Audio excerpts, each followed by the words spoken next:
Good afternoon, ladies and gentlemen. You have tuned in to the Rebel News live stream show. It is Tuesday, July 21st, 2020. And yes, I know what you're thinking. Usually it's the big boss man himself, Ezra Levent, in this chair at this time. But Ezra is off in Wild Rose country. That would be the province of Alberta for those who aren't Canadians. And so in his place, it is me, David Menzies, and my co-host for the first time ever, Andrew. And I spelled his last name out phonetically. We used to call him Andrew Says, but he's got a very ethnic name, so I got to be very careful pronouncing it. Chapados. Did I get it right, Andrew? Close enough, David. No, I'm pretty sure that's how you say it. Okay, then. Well, Andrew, at this point, I usually have Sheila Gunn-Reid, my guest co-host, tell the folks what it is we're going to do. We're going to talk about the news of the day, and we're going to read feedback, especially the feedback from viewers who contribute to what we call a super chat. What indeed is a super chat, Andrew? Super chat is where you pay to have us read your question or comment on air. I'm looking for super chats about David Menzies, his hat, his microphone. If you want me to wear glasses or no glasses, we're looking for super chats about all that sort of stuff, or any sort of news topics you want us to talk about. Absolutely, and the reason we ask you folks is that unlike the mainstream media, and I'm talking the CBC getting $1.5 billion annually, the newspaper fund $595 million, which will be further topped up, by the way. The magazine fund, Maclean's, I think they're up to the trough for about $2 million a year.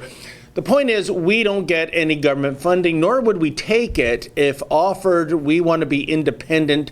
We don't want to have ministerial masters that are part of the Justin Trudeau Liberal cabinet.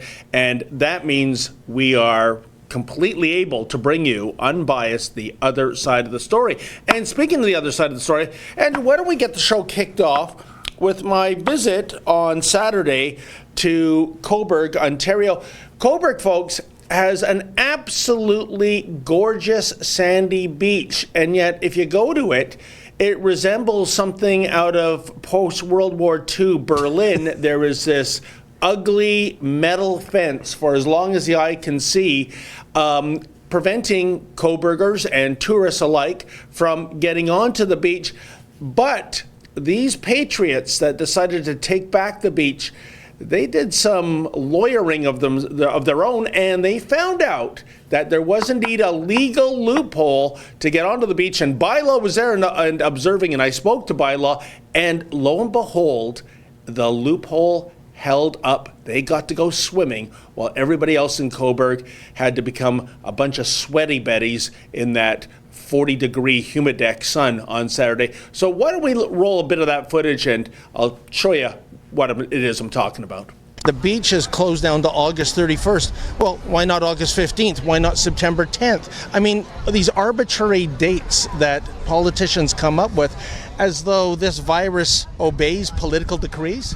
Well, you do remember in the very beginning they said this would only be 2 weeks, right? Yes. And here we are almost 7 months later. David Menzies for Rebel News here in Cobourg, Ontario. Well, folks, once again, the beaches of Cobourg are locked down solid, as you can see, as far as the eye goes, along the eastern beach of Cobourg. It is fenced off to the populace and to tourists. Basically, the only people getting a suntan here today are the hundreds and hundreds of seagulls. Town council has decided in its wisdom to fight the Wuhan virus by closing the beach until August 31st. And I think in Canada, that means the entire summer. It's not California. You can't come here to the beach in November. So all the activities, all the water sports, Cobourg's famous sandcastle competition, that's all wiped out. Well, you know what? As the saying goes from Twisted Sister, they're not going to take it anymore. A bunch of people in Cobourg are assembling at Victoria Hall. They're going to be coming down here, and they have found a tricky little way to get around the bylaw that prevents them from getting on the beach. They're going to walk about 300 meters along the pier here, and evidently, if you can imagine, accessing the beach that way means you will not get one of those $880 Wuhan virus tickets. Well, at least that's what they think the case is in theory. Let's see how it plays out in reality.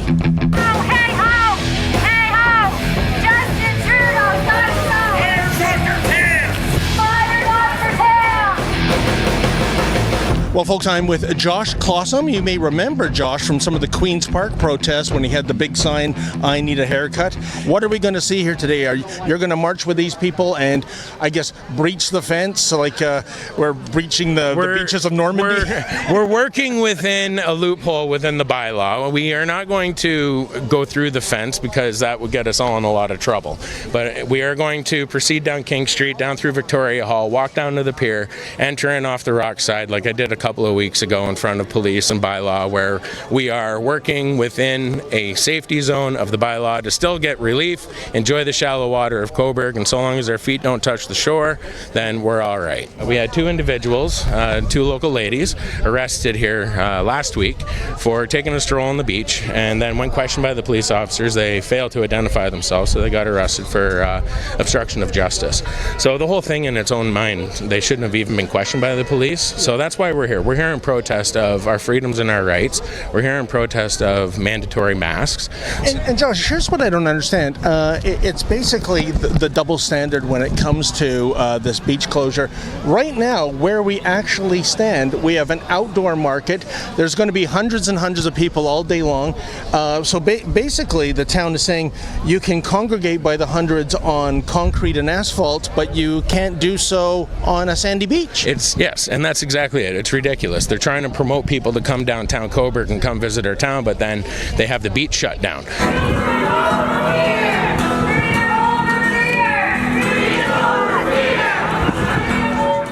Well, folks, here you can see a beautiful Cobourg beach, pretty much evoking a vibe of, 1950s Berlin. There is a fence for as long as the eye can see along the beachfront here. And evidently, we have to confirm this, but the town's property line are the lifeguard stations. Beyond that, it's essentially a no man's land. It is no longer town property. And these marchers have said they found a loophole that gets them to get onto the beach legally. Wow, isn't that going to open a can of worms if that is true? Lots of law enforcement here. They've even got a little mobile command post. Just a few meters away, literally from the end of the beach line, is a trailer park, and it is jam-packed with trailers, mostly from Ontario and Quebec. But again, it speaks to the double standard. If we can't have outdoor congregation on the beach, why is it being permitted in the trailer park? And don't get me wrong, I fully support these vacationers wanting to come here and enjoy the great outdoors. It's just too bad that the citizens of Cobourg and the tourists to this gorgeous beach are prevented from doing so as well.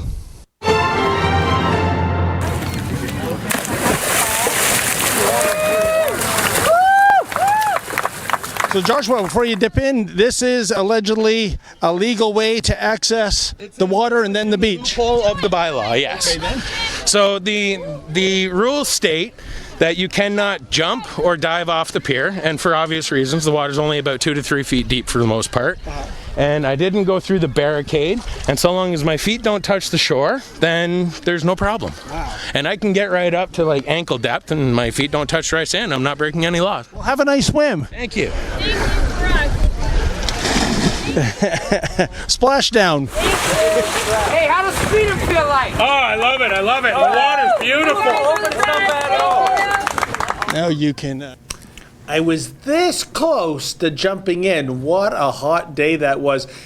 You know, and Mr. Producer is saying, thank goodness I didn't. That was pretty much World War II, David, as I recall it. Yeah. The lawyers and the people swimming and whatnot. Yes.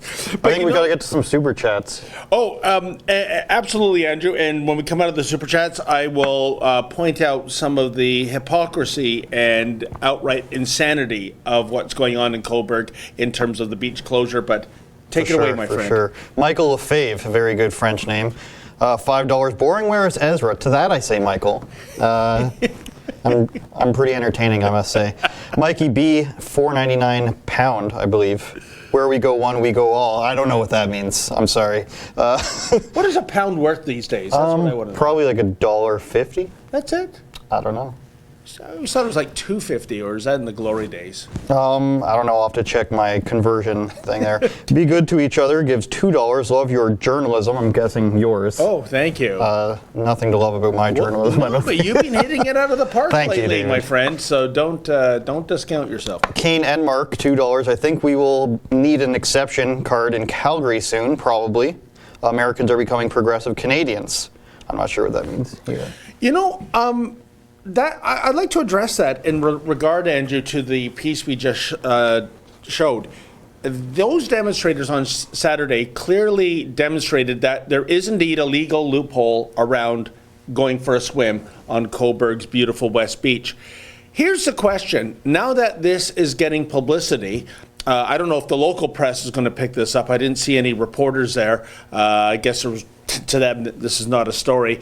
But however, now that it is indeed a fact of life that you can go for a swim on that beach, are people en masse going to just go along the pier and jump in as those people did? Or are they going to obediently obey town council's mandate of thou shalt not go on the beach for the entire summer? What do you think? They probably won't do that. I've seen people say that the people of Coburg have a problem with some of the tourism. I heard that too, yeah. And that happens in a lot of the smaller places where people are used to having them come, and now they're upset with them bringing the virus with them. You know, Apu Baker L. Puff Daddy, which appears to be a combination of Puff Daddy and a Simpsons character, gives $25 saying, "Good morning, Menzoid." Good morning to you. Oh, good morning. Welcome aboard, Andrew. That's me. Andrew, how do you like working for the Rebel? How is Ezra as a boss? How is David as a co-worker? You're a young person. Are there young conservatives? I like working for the Rebel a lot. There's lots of food, as you're aware.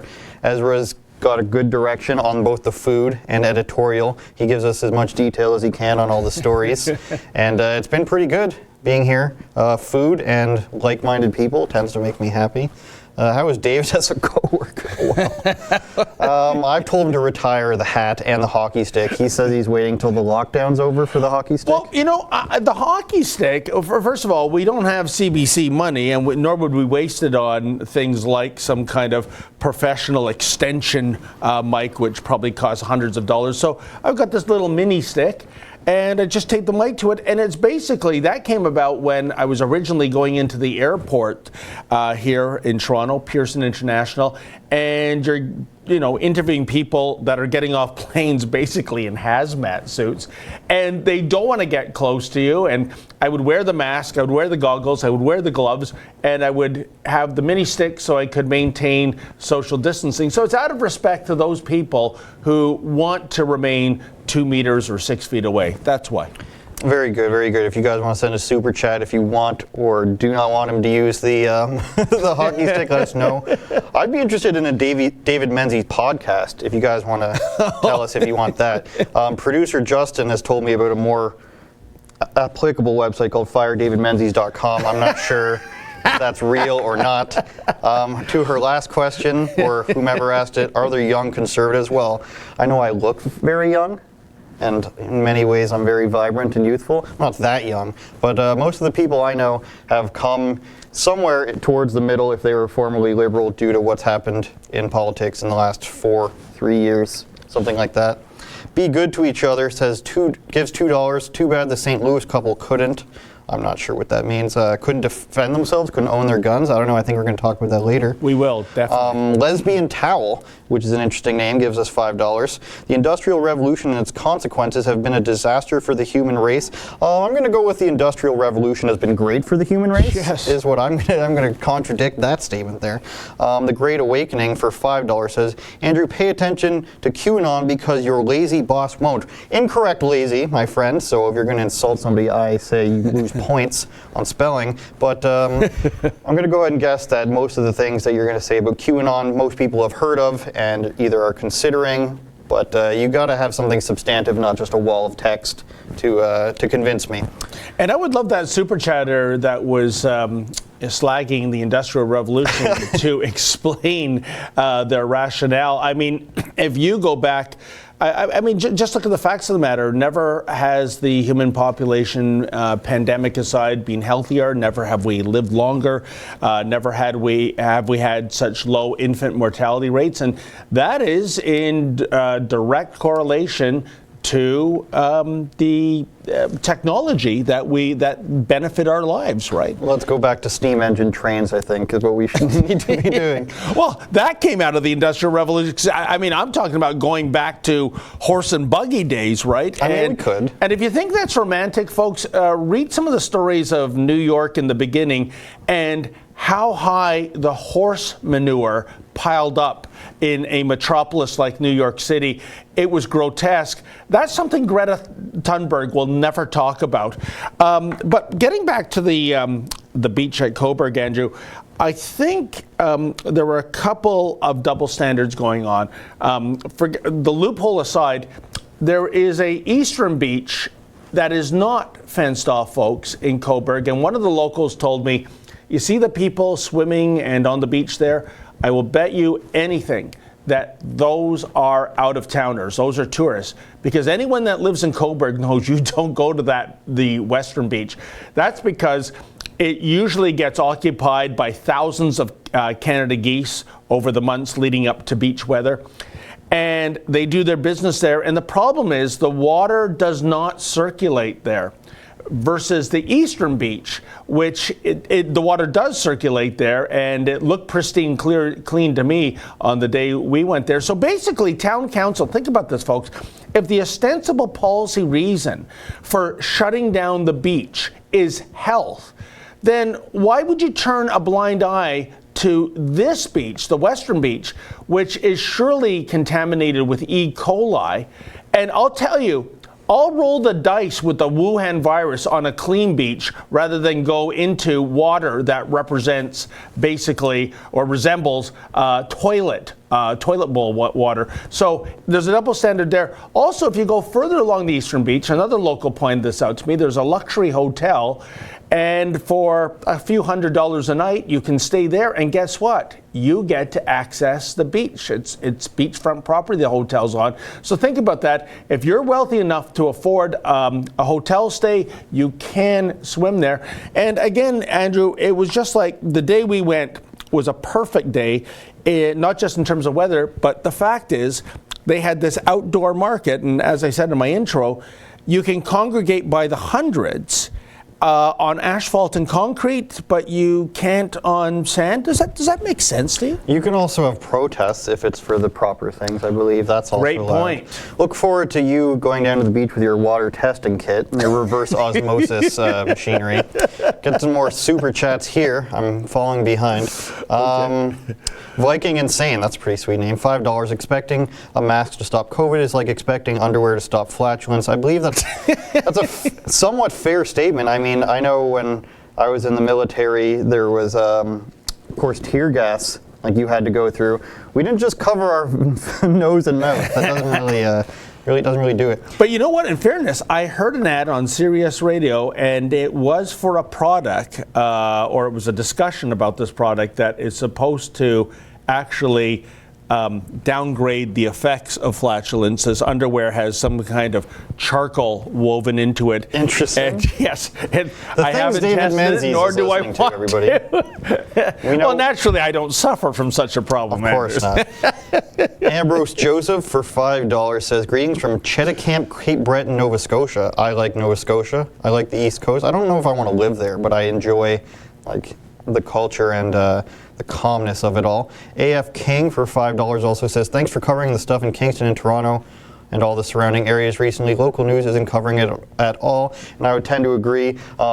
Who's posing tough questions to anyone, any politician right now, even the Conservative Party? Nobody wants to ask them anything remotely off the current track. And you know, on that point, Andrew, our audience knows that we are prohibited from getting into those Justin Trudeau press conferences. You know, usually around 11 a.m. he wakes up from his slumber, walks down a flight of stairs, there's his commute, and says a few things and then takes a few questions, and he goes back up maybe to, I don't know, smoke that bong pipe and play video games. I have no idea what he's doing with his time other than, I don't know, trying to think of an exit strategy from this wee mess. But what I've always said, because people have said, if you did get into that scrum and you got to ask a question, what would it be? And I think simply, Andrew, because nobody in the media party would dare have the temerity to ask this, but I would simply say, given the amount of damage, which is in the trillions worldwide, given the number of deaths, the number of infected, and we know once again this pandemic came out of China. Mr. Prime Minister, you said 6 years ago that China has the basic kind of dictatorship that you admire. Do you still feel the same way today? I think that's a great question. How do you think he would answer that, by the way, Andrew? Well, you know, Mr. Menzies, I think this is a great thing for all Canadians and all of peoplekind, and that we can really learn a lot from a lot of things China has done. Yeah, that's how it works, by the way, folks, these days. You ask somebody a question with the Justin Trudeau Liberals, you say, what kind of car are you driving? And the answer is basically, my drapes are green. It reminds me of Chris Cuomo and Andrew Cuomo, where they're talking about their dating life. Jimmy Fallon did this also last week, where he had Governor Cuomo on, and they talk about his dating life. And my question to Jimmy Fallon, because I know he's watching, is would you ever have anyone on from the other side, like maybe a Trump Jr. or a Ted Cruz, because that'd be hilarious to watch. John T. Singus, if that's how I'm saying it, or John Singus. David, use the hockey stick to duel with Yaniv's cane. Maybe a Star Wars-like battle. Crazy Goat Lady, which is a good reference. I think I know what it is. $2, huge respect for what you all do with the Rebel News. Thank you very much. Thank you for funding what we do. It's very appreciated. Jui, possibly a Chinese name, I don't know. $6.99. I live right near Dufferin Grove Park, where the tents are all around. It's time for John Tory to stop treating Toronto as a sanctuary city. Your video on that, them moving from City Hall to these parks just makes me feel like it's just a homeless encampment, and maybe we're just filming homeless people at this point. Well, you know what, But Andrew, they do go to hotels at night also. Well, Sheila and I talked about this yesterday, folks. There is like a class system in this Afro-Indigenous Rising Collective. Basically, the ringleaders who have raised, when I last looked at it, it was over $49,000 on a GoFundMe page. You don't think for 1 second they're staying in those stinky 50-degree tents, you know, with this kind of heat wave. Oh, no. They're at the Sheraton Hotel, where rooms start at $277 per night. That's where they go. Now, there's the other class, which is there are drug addicts, there are homeless, there are mentally ill people. And I think, Andrew, the case is that these are people used to getting the bums rush, being kicked out of, you know, laneways or alleys or what have you, incarcerated even. And here you have these people saying, hey, come join our team. So they love being welcomed into a group, into a collective. They don't know, they don't realize that they're just pawns. They're just human beings to fill these tents, most of which are empty, by the way, folks. There's the other scam. Don't judge the number of people at these protests by the number of tents, because typically when you go look inside the tent, surprise, surprise, they're empty. Now, David Menzies peering into a tent near you. Should we bring up maskexemption.ca? That's weird. Maskexemption.ca, producer Justin. JT, as I like to call him. There's a few JTs in my life. There's producer JT, there's Justin Trudeau, there's John Tavares, and there's Justin Timberlake. Mask exemption card. So maskexemption.ca, David, you want to talk a little bit about what's going on here? Well, we're going to print a card, and we are going, and basically when you get this card, and you're perfectly within your rights, you just say that I am, opting out of wearing a mask. And by the way, folks, with very few exemptions, it's not being enforced. Like, for example, I know on the Toronto Transit Commission, Andrew, they have a mandatory mask policy. And then you say, well, I'm not wearing one. You don't even have to say I'm not wearing one for medical reasons. And they go, okay, hop aboard. Yeah, they legally can't ask you, so that would be kind of foolish of them. So, basically, we've studied the law, we've studied the bylaw, and, the legal jargon is right there, and I welcome folks to go to the website and read it for themselves. You are well within your rights to not wear a mask, and basically, instead of explaining it and not getting any of the legal language correctly, simply present this card. And it's, like the Monopoly card, right? Get out of jail free. I don't know if it'll work in jail, actually. Shout out to Aaron Rosenberg, who has, if you want to see the video that's at the top of that page, we encourage you to go watch that. Aaron Rosenberg, a rising star in my books, in terms of, he's already a star lawyer. Absolutely. But in terms of a TV personality, I'm a big Aaron Rosenberg guy. Me too. Cameron, $2, says, keep your stick on the ice, David. I believe that's a red-green reference. He's still on tour, by the way, Red Green. Hundreds of dollars for his tickets. Literally, I think it was $200 for a ticket to Red Green. Love you, Red Green, but who are you kidding? Come on. And what ice? Because, as you know, Andrew, on August 1st, the NHL season resumes in Toronto and Edmonton. Those are the hub cities. And again, this points out how ludicrous these Wuhan virus regulations are. These arenas house almost 20,000 fans. I say if you reduce the capacity to, say, 4,000 fans, you could easily practice social distancing and you would have a crowd in these buildings. And it would be better than, I can't even believe they're going down this road. They're going to be piping in kind of like video game sound effects of a crowd cheering, booing. They've supposedly got 75 different sound effects. That might be the NBA. I'm not sure what the NHL is, right? Two things about that. UFC has said already, the UFC president Dana White has said they could do, because their announcers are sitting 6 feet apart, and they're saying they could do it next to each other already. It's just the optics. People have already tried to shut down all their events, the ones that they did in Jacksonville. Now, on your fake crowd noise thing, the English Premier League Soccer League already does that. On their highlights, they pump in crowd noise, and it's terrible. Luckily, the Italian Soccer League doesn't do that. Oh, interesting. So you can tell it's phony. Oh, for sure. It'll start on a dime and stop on a dime. And the other thing, too, listen, folks, I'm gonna be frank with you. You never are. I don't know if I'm going to realize one of the goals of my life, something on my bucket list. I don't know if I'm going to live long enough to see the Toronto Maple Leafs actually win a Stanley Cup. Can't say that. It's been more than a half a century, and right now, the odds look good. At certain points, they made it to the semifinals in '93, '94, I believe 2002. They've never made it to a final since '67, which was, of course, was the last time they won the Stanley Cup. When you watch the footage of the Stanley Cup parade, first of all, it's in black and white. Secondly, there's no landmarks like the CN Tower. Thirdly, they're driving around in Oldsmobile and Pontiac convertibles, brands that don't exist anymore. It's surreal. But that's not the reason they're making it hard for me to remain a fan. It's when I see your piece, Andrew, where you talked about the general manager, Kyle Dubas, and it's again this ultra wokeness where you have the Toronto Maple Leafs, their T-shirts that they're wearing under their equipment for practices, Black Lives Matter. None of them realize what the root. And don't get me wrong. Of course, Black Lives Matter. All lives matter. I'm talking about the organization Black Lives Matter that has ties to Marxist organizations and anarchists. That is something that should not be. They are a Marxist organization. Of course, but when Kyle Dubas, and correct me if I'm wrong, he said words to the effect, "Yes, unfortunately, our team is all white."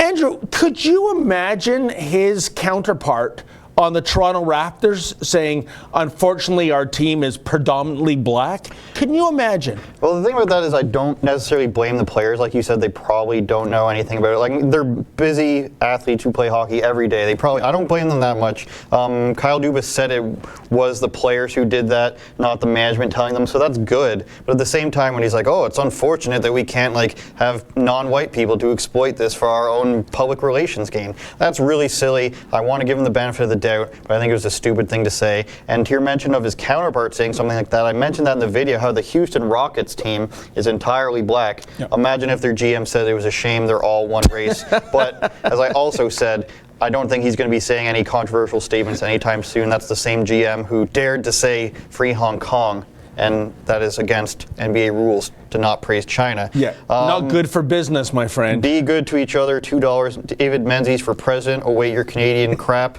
Not Canadian crap, ... crap. Arnold Schwarzenegger tried to get that law changed so he could become president. Well, he got as far as governor. No. As did Jesse the Body Ventura Yes. in Minnesota. Minnesota's weird. I don't know. I live in Mexico.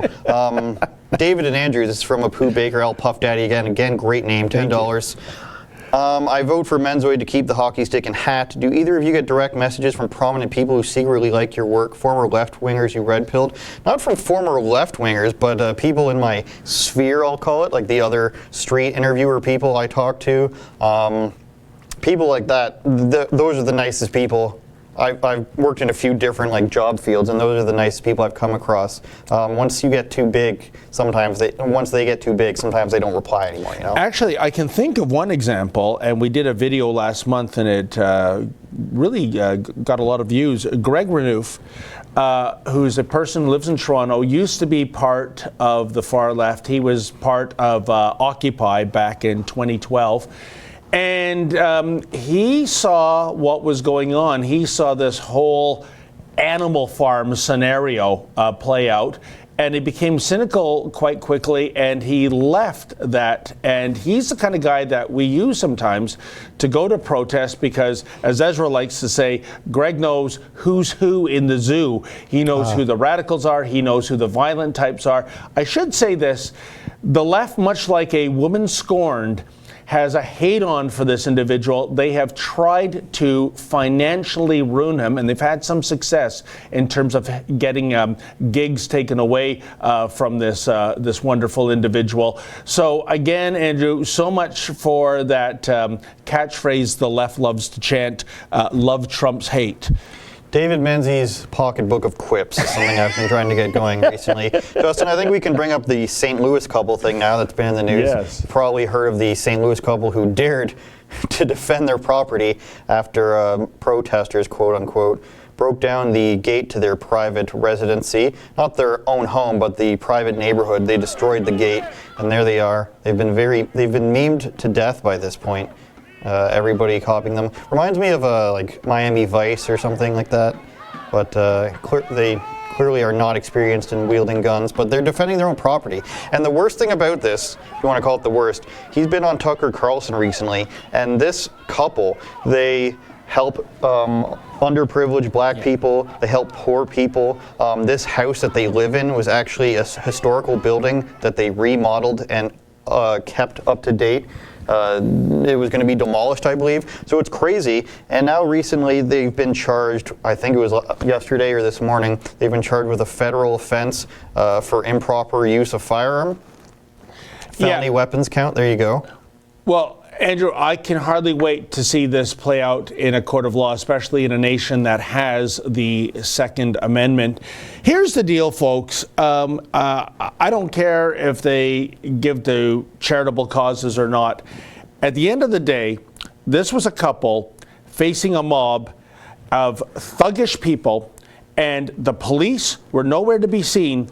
And when it comes to castle doctrine, when you are in your house, there is nowhere else to run. You can't flee. You are literally, or you're supposed to be, home free. So when the mob comes to your door, what other option do you have but to take a stand? It is outrageous, and it is politically driven that these two are being charged. If I were the mayor of St. Louis, I'd give them a medal, for goodness sakes. Well, that was a very good wrestling promo you just cut there. I think they're charging them because they pointed the weapons at them, but I think the counter to that would have been they've already shown themselves to be violent by damaging property. The governor has said that he's going to probably drop the charges if they do get put through. Another super chat spear thrower. 2 pounds. Did you look into Nasara/Guzara? I don't know what that means, spear thrower. Please explain in another super chat. Yes. Unjust Untrudeau. Very clever play on Trudeau's name. $5. Andrew, speaking of JT of the Leafs, you have some resemblance in demeanor and looks. How are your hockey skills? Now, I have gotten that I look like John Tavares many times in my life. Maybe if I'm more just stubble, I get that in David Duchovny. Wow. What was the rest of the question? How are are your my hockey hockey skills? skills? I played for 2 years ice hockey. I played a really long time for. What do you mean ice hockey? Which is called hockey in Canada. Well, if you let me think finish someone's going to sentence. confuse it with field hockey? Well, I was going to mention, David, that I played a lot of ball hockey, hence the differentiating term, but you didn't want to let me finish. So I'm back on oh, fire. look at that. Yeah, there is a resemblance. Yes, there is. Well, Andrew, as you know, I'm and back with firedavidmenzies.com after that. So if you want somebody well, wants to buy I think this is just jealousy coming to the fore, folks, because as many of you know, in 1980, I was the first round draft pick of the LA Kings. And I don't know what that means. Oh, well, that's a good question for clarification. Not the Los Angeles Kings. It was the Lawrence Avenue Kings. It was a local Toronto. Now I know what the audience has to deal with on a daily basis with David Menzies. Still, I was a first round pick. Request for me to replace You think David. I still have it? So in conclusion, I'm not a great skater. Another super chat from Apu Baker L. Puff Daddy. Thank you for all your super chats. Andrew, thank you for your service. What branch? The Army. Combat engineering. The people that defuse the bombs. Those wonderful people. That's what I was in. Really? You were like one of those Hurt Locker guys, eh? Hurt Locker was one of the most inaccurate movies. You don't just go and pick up a bunch of wires and be like, there seem to be a bunch of wires connected here. Because they would blow up, probably. Why else would you rig a bunch of bombs if they didn't blow up when they're tampered with? I don't care for Jeremy Renner. Mission Impossible movies, he's all right. But if you've never noticed, they cast everyone in Mission Impossible around the height of Tom Cruise, because he's 5'6", and they shoot from upward angles so they look taller. Food Benders, a nice segue there. Food Benders probably could have a movie made about it by now. There's enough stuff going on. You went there. You went back recently. Did they love you, if I'm not mistaken? Yeah, they actually specifically in a public statement mentioned Rebel News and how awful we are for bringing all this misery upon them. No, Kimberly Hawkins, you are the author of your own misfortune. It all began with your sign, F the police, and of course the social media postings of F the police's wives and F the police's children. Who would do that? It's just so vulgar. And why bring the wives and children of police officers into this vitriol of hate? Sounds like a Metallica album. Author of your own, what did you say? Misfortune. Author of your own misfortune, a 2-disc set. I don't know. I don't know what the issue is there. I would say that as much as they've been terrible, I don't agree with taking away their credit and their debit unless that's like a small. I don't know how many options there are for credit and debit. I don't particularly agree with that, but for the rest of their, if people I think people would probably not go. Knowing what you know now, you probably won't go there to help their business. Well, I agree. I'm not one for culture, and it works both ways. However, there is this little thing called, what is it again? Defamation, and she is the subject of a libel lawsuit. I believe the total amount of damages being sought is $750,000 because she's basically accusing somebody who served in the Israeli Defense Forces as someone who killed Palestinian children and is still planning to kill more Palestinian children. You can't do that. I can't go online and say Andrew is a pedophile. Somebody's going to cut that up and post that. Thanks, Steve. You saw through my strategy. But do we have a little video of our recent update on Food Benders, Mr. Producer? We do. Check it out, folks. So I guess, folks, in the final analysis, Kimberly Hawkins is indeed entitled to her own opinions. She's just not entitled to her own facts, or so-called facts. As well, the law of the land rightfully states that you cannot deny someone's service based on their religion, their ethnicity, their race, their nationality, their skin color. So she has apparently run afoul of that with her No Zionists Allowed policy. David Menzies for Rebel News here in Toronto. And folks, if you can, please visit journalistdefensefund.com. And if you're able to, make a donation. For some of the stories we do, when we try to bring you the other side of the story, there are forces afoot that want to shut us down, even violently. And that's why sometimes we need bodyguards, like today. in order to practice journalism, and that costs us money. So once again, if you can make a donation, please go to journalistdefensefund.com. Well, like I said, I'm in Toronto, and I'm outside the infamous Foodbenders restaurant, and the question arises, has Foodbenders owner Kimberly Hawkins bitten off more than she can chew? Because certainly when you look at her social media postings, her policies at the restaurant in terms of discriminating against some clientele, well, there has been some blowback. Now, you might recall we first came here a month ago, more than a month ago, to report on Kimberly Hawkins putting a sandwich board. I believe that's the one there. But instead of saying cash only, and there's a story behind that, Kimberly Hawkins put the words F the police. She spelt out the full F word. And even worse, she went onto social media and said F the police's wives and F the police's children. As you know, that garnered some considerable blowback, and in something that had to be under the category of perverse irony, Kimberly allegedly phoned the police because of the blowback she was getting, but all the while accusing the police of creating some sort of conspiracy to put her out of business. Often what Hawkins does is make accusations without any kind of proof. For example, when I tried to get her on camera, here's how that went last month with someone I believe to be Miss Hawkins, because she wouldn't admit to being Miss Hawkins. What does defund Israel mean? Please leave. Okay, I'll leave. But what does defund Israel mean? It means stop giving Israel $3.8 billion over the next 10 years to kill innocent little Palestinian children and babies and nurses and journalists and doctors.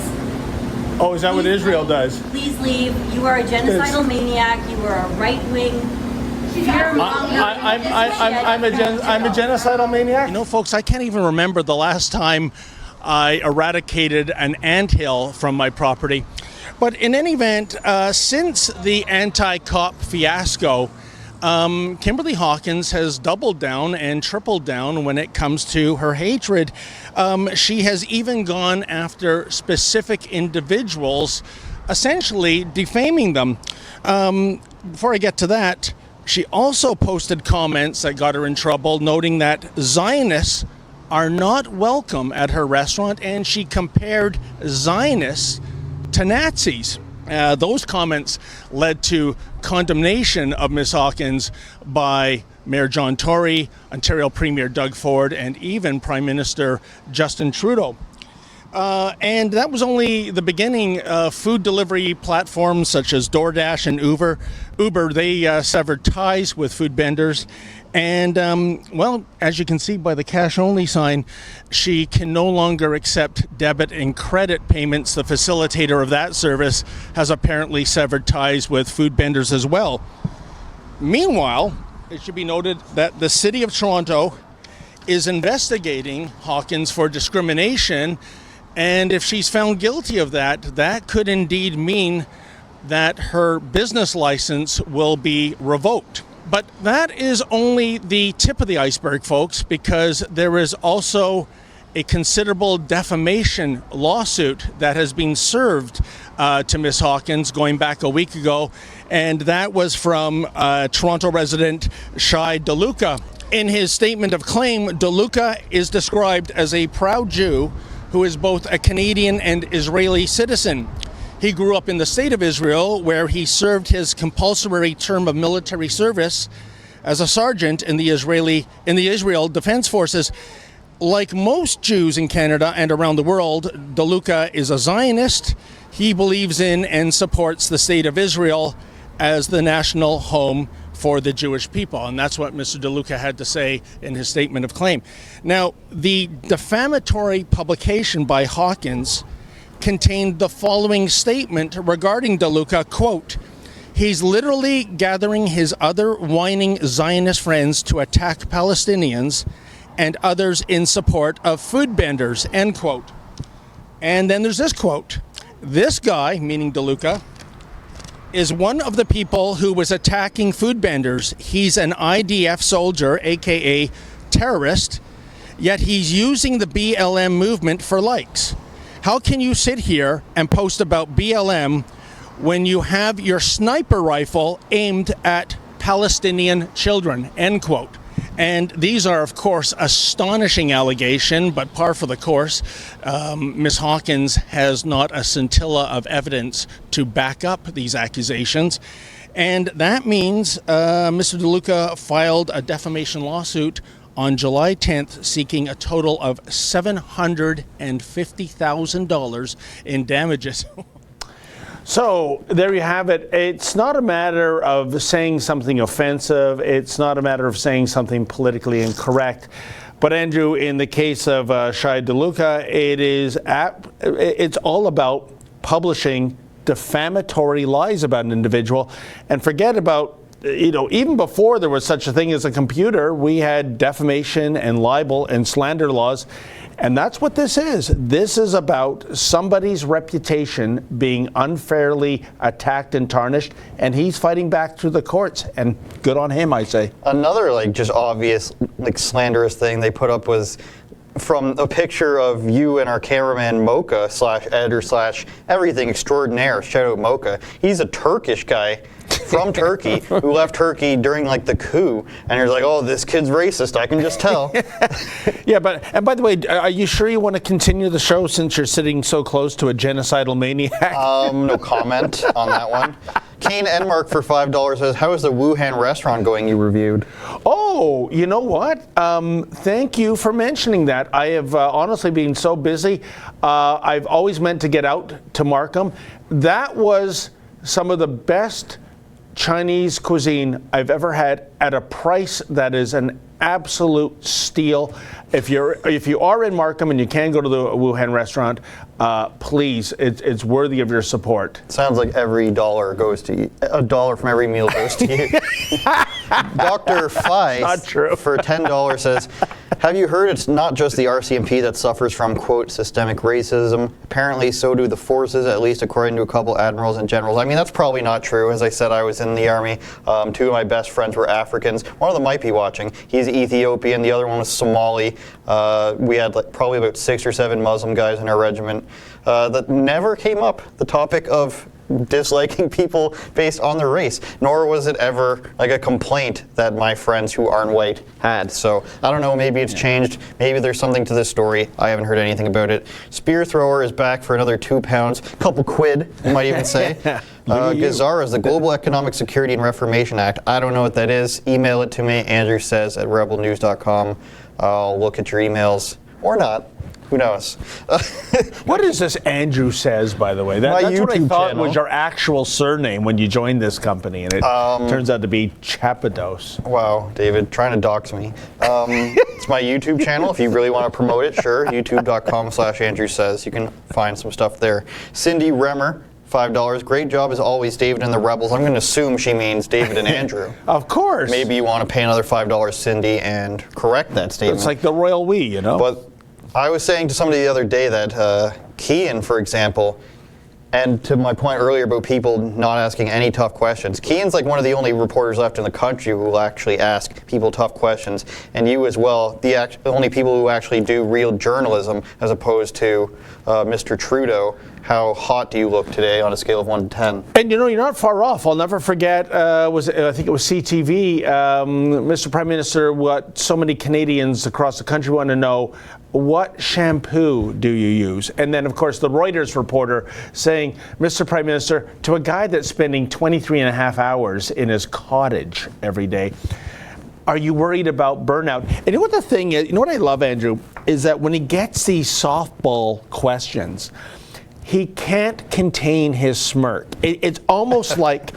the payoffs, the moolah, the money is working, and it's almost like I envision the feeling a lion tamer has when. Is that what it is? Yeah, well, when he has the king of the jungle standing on one foot on a stool, and it's like, look at this. I've got these cats in a cage that could rip me to shreds in 10 seconds, and they're feeding out of my hand. And this is why, folks, as we discussed earlier, Andrew, we can't get in. I mean, I would love to ask these questions. Sheila, Ezra, Kian, yourself, Andrew, but those aren't the kind of questions that fit the Trudeau narrative. He doesn't want the hard ball. He likes the softballs going over home plate.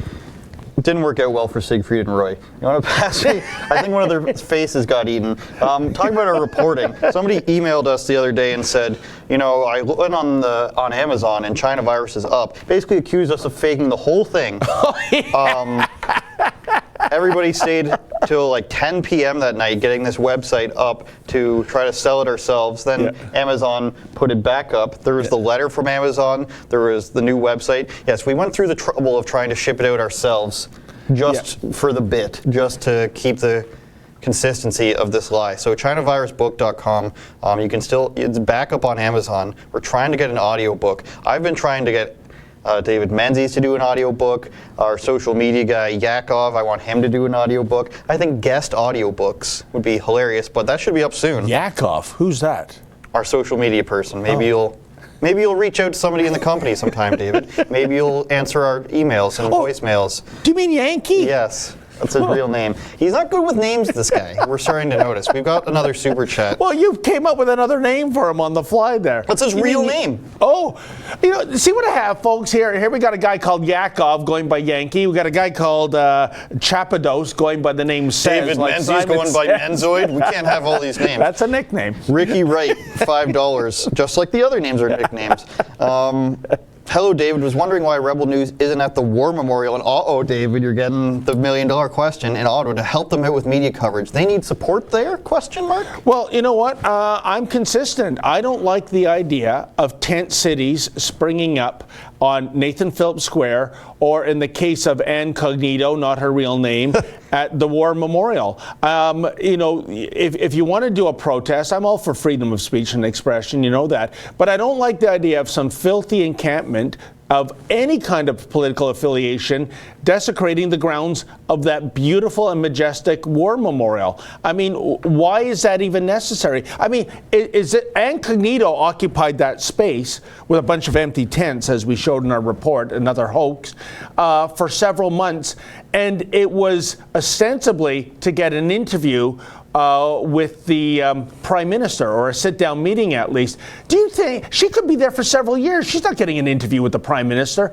and not just Justin Trudeau, any Prime Minister. You don't respond to that. So it's a lost cause, and like I said, I have respect for the National War Memorial, and I don't like what's happening, regardless of political affiliation. And we're talking. A lot of these emails talk about Norm Traversy and this lawsuit against Trudeau. And what I say to that is, how many lawsuits were there against Donald Trump, and how many are still ongoing? Like, this is not the end-all be-all of things to do. So if something comes of it, great. But I don't think anything's gonna. Yeah, you're 100% right, and I think our boss, and I mean, Norm Traversy, his heart is in the right place, and he's trying to do good. He's put a lot of effort into this, but I know last week our boss, Ezra Levent, was addressing the Norm Traversy thing, and it's kind of like this, folks. People that do these private prosecutions often get about 95% of it right. But it's that other 5% that is their downfall. Norm Traversy on July 1st, Dominion Day, marched to the American embassy and served them with a lawsuit under the new free trade deal that kicked in on July 1st, that basically other nations, in this case the U.S. and Mexico, are obligated to go after Canada for corruption. Now, I can tell you this, in an election year, the idea of this getting on the front burner of Donald Trump is laughable. And going to the Mexican government and asking them to be the moral authority on corruption. As they always are. You've got to be kidding me. So it is a no-hoper. Yeah, by and the other thing, Andrew, as we said off camera, we were talking about this earlier. No, we don't talk afterward. If there was a scintilla of a chance some kind of a line in a free trade agreement could bring down a government or could have criminal charges pressed against that government, don't you think over the years, over the decades, the opposition would have used that tactic, but they haven't because it's a no-hoper. The Obama administration spied on Trump allegedly, and and like see how long it's taken for that when it's pretty clear to most people. We got Holly Frank just giving us $7, so thank you, Holly. Thank you. Cindy Remmer gives us another $5. Says welcome, Andrew. I appreciate that. Some other random people in the chat said we're really fun. LOL. A lot of good stuff. Vote Trump 2020. Sans mask I saw earlier, which is a nice. I enjoy my French people. I mean, if you send me things in French, I can probably read it, but I probably can't speak it back to you. You're French people. You have like this little clique of people from Quebec. Are we talking Quebec or France French? Quebec French. I'm Quebec French partially. So okay. You're learning a lot about me. You don't seem to approve of any of it, but Bob for 279 says, yes, definitely an audiobook. Great idea. We've had a good amount of requests for audiobooks, and it is coming. Amazon has weird restrictions on everything. They took us down, they put us back up, took us down again, put us back up, took a couple extra days to get the paperback. The audiobook has like their audio levels. They have restrictions on audio levels. They don't have. What does that mean? It means the decibels were too high in some. Like the audio was too high in some places. I saw a little bit of it. Shout out to our editors, Efron, working on that behind the scenes. Well, you know what, Andrew, I got to say, you have a good broadcast quality voice. I think you'd be a good narrator. I went to radio school. Well, there you go. I mean, whereas Mr. Producer, I mean, no offense, when he starts talking, it kind of sounds like the noise of like the Gardner Expressway when you're on Front Street. It's just like this din of white noise, you know. But anyways. FireDavidMenzies.com, you guys.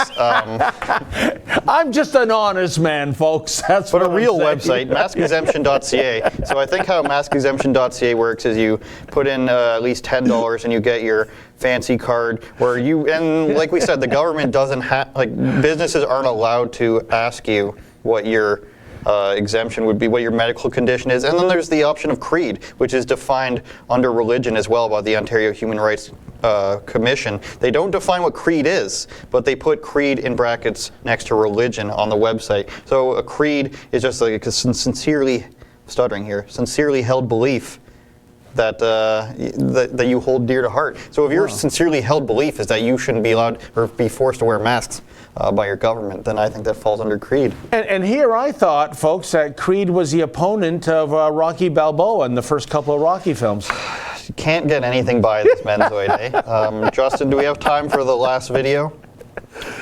I think it's me. As much as I like watching my own content. Only radicals who support overthrowing the current system support an abolition of police. Regular people don't, and they need to voice their opinion, even at the risk of being drowned out by the hate mob. If your position is reasonable, you deserve to be heard by the elected officials. Welcome back to Andrew Says on Rebel News. Don't forget you can get more exclusive content by subscribing at rebelnewsplus.com. The bigotry of low expectations isn't new, but it has become a distinct feature of the followers of the Democrats, or in Canada, the New Democrat Party. The mob always knows best, or so they say. Any attempted dissent is met with swift repercussions, at the very least shouting down, but also often violence. But the mob almost always reaps what they sow when they get their way. We know this firsthand from the Chaz Zone. They experience what happens without emergency services. Murder and unnecessary death is what happens. But how can they ever be wrong? Even when they are wrong, no one is allowed to point it out. In Portland, Oregon, they've seen consistent lockdown rioting ever since George Floyd's death, which is somehow supposed to be connected. But watch what this Portland police officer says happens anytime he tries to discuss the issue. A lot of times, someone of color, black, Hispanic, Asian, come up to the fence and directly want to talk to me. Hey, what do you think about George Floyd? What do you think about what happened about this? I go up to the fence, someone white comes up, F the police, don't talk to him. That was the most bizarre thing because I could see it coming. I even had a young African-American girl tell me, why is it you guys aren't talking to us? I said, honestly, this is now the 23rd day of doing it. Every time I try to have a conversation with someone that looks like me, someone white comes up and blocks them and tells them not to talk. And then right when I said that, this white girl popped right in front of her and she said, he just said that was going to happen. You can't talk to him. You might have. Yeah, I was about to give him the symbol. He's way ahead of me there. Go watch the full video if you want to see the rest of it. A couple things in the chat before we leave. Get in your last super chats. I think we're about out of time here. Somebody said a good nickname was El Chapo for me.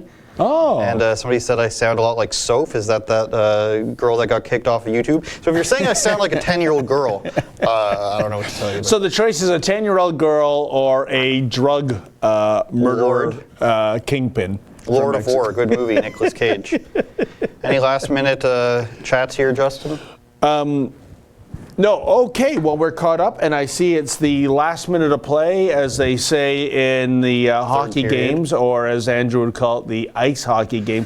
Only people in Britain call it ice hockey, by the way. I was differentiating between the two types of hockey. ChinaVirusBook.com, because who knows when they're going to throw it down again. MaskExemption.ca. I don't like wearing the mask earlier, I'll say it right now. I don't think we should be able to be forced to wear masks. Businesses, private businesses wanting you to wear masks, I don't think they are allowed to, but I'm torn between that and private business rights. So maskexemption.ca if you want something easily downloadable or easily presentable to people. You probably don't even have to say anything. It's not their right to ask you. David, are you going back to food benders? I believe I will be going back to food benders. There's another storyline emerging, and you won't believe this one, folks. And we'll be going back to that filthy encampment at Dufferin Grove Park, because yesterday the City of Toronto issued them a trespass notice. They have 72 hours. Do you think it takes 72 hours to take down those tents, Andrew? But they have 72 hours to comply, and if they don't comply, the mayor will go, could you please comply? Pretty please with sugar on top? Reminds me of Ace Ventura. If I'm not back in 5 minutes, just wait longer. That's what it's like in Sanctuary City, or Toronto, as I call it. RebelNewsPlus.com. Don't forget to like, share, and subscribe to us. We're also consistently putting up more merchandise on RebelNewsStore.com. The website is looking really nice. Go buy your shirts. I try to wear them on videos. Yeah. David needs to wear them more. I think the verdict is keep the hockey stick, keep the hat, continue to look like an ivory dealer of some sort. Any final words? Well, just that we are completely out of time, Andrew, so I would like to say it's been a pleasure co-hosting with you. As I said, I'd like to say that. No, it has been, really. Oh. Our thanks to Mr. Producer for keeping the ship afloat, and a super special thank you to everybody that gave a super chat. We really depend on your generosity. So until tomorrow at this time, noon, we're signing off. Stay safe. Have a good afternoon, folks. Peace and love, food benders.